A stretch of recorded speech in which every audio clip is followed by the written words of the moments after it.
Mbak, dino iki kok aku nemu godhong iki ndek jero kulkas timbangane tak guwak ya toh.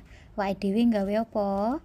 Nggawe pepes tahu jamur bumbune, bawang merah, bawang putih karo lombok gede, lombok cilik ya toh. Ditambahi miri sitok ae gak usah akeh-akeh ya toh ya.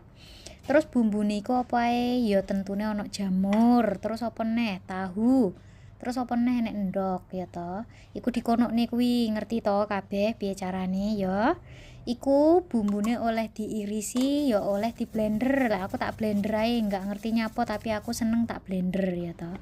Engko diicipi dhisik Mbak ya saurunge dikukus ya toh. Terus mari ngono iki godhonge diumbah sik sing resik. Nyapa kok diumbah ben renek kuman ya toh. Diumbah sik sing resik terus dilapi ya kan. Terus mari ngono iku tahune dikekne sithik-sithik elek pancene godhonge gedhi ya akeh ora apa-apa. Iki aku kaken lek ku ngekeki Mbak. Terus lek ku ngungkusi ya rapi, aku duk tukang ngungkus-ungkus tapi aku seneng ngungkus-ungkus piye iki ayo. Piye ngono kuwi dadine ya mek 3 iku lho Mbak ya tak makem dhewe arepe nggawa apa ya akeh-akeh ya.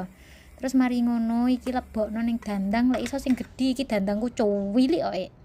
Nah mari ngono dadine ngene iki lho Mbak. Embuh iki rasane piye tapi enak tenan. Lek sampean gak seneng tomat, gak usah dikai tomat ya. Ndek awal mau aku lali soalnya tomate. Modelane ngene iki matur nuwun.